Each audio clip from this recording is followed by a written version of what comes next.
I came across a podcast episode by eMarketer recently, and I really liked how they defined commerce media, so I wanted to share. So commerce media is the broad umbrella under which retail media sits. We're all familiar with retail media. Walmart, Target, and Amazon using their first-party data to help brands reach high-intent shoppers. Commerce media expands on this by including ad platforms that also leverage first-party data, but not from retail transactions. Instead, these platforms come from hotels, financial institutions, and coupon networks. These are places where customers are also making transactions. So for the sake of this conversation, I'm just going to call non-retail transaction-based ad platforms commerce media. Now, commerce media isn't necessarily a groundbreaking concept. Airlines have included ads in in-flight magazines, airport lounges, even boarding passes forever. But the difference now is first-party data plus AI-powered targeting. Loyalty programs, digital transactions, and AI-driven segmentation allow these platforms to serve highly personalized, measurable ads rather than just blanketing all travelers with generic placements. Same with coupon platforms like Honey, Rakuten, and Ibotta. They're not new, but brands have always relied on them for promotions, and now they're evolving into full-scale advertising platforms, tracking engagement and optimization in real time. There are obviously pros and cons to both, but commerce media is still pretty early stage,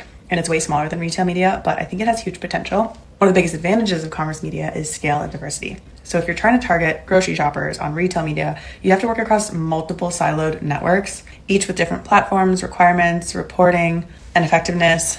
And that's why Walmart and Amazon command most of these dollars. But with commerce media, you're tapping into platforms with a broader transactional footprint. Platforms like PayPal or Chase are not limited to a single retailer's customers, and they have insights from e-commerce, subscriptions, bill payments, allowing for cross-category targeting. Same with Marriott. Unlike retail media, which focuses on purchase intent at checkout, Marriott's ad platform can segment high-value travelers, frequent business travelers, and loyalty members. The downside is that on commerce media platforms, customers are not always in a shopping mindset. What makes retail media so effective is that people are already adding items to their cart, whether or not they're served an ad. But let's say you're Venmoing your friend for brunch, you're not necessarily in that mindset. So commerce media requires stronger targeting and messaging and thoughtfulness around the context to be effective. So this is why I think Klarna and Shopify are super interesting, because they are well positioned getting the benefits of both worlds of retail and commerce media. Consumers who are using Klarna are already in a shopping mindset, but it's a payment provider with visibility across multiple merchants. Shopify's ad network is also compelling because it could create a decentralized alternative to Amazon ads,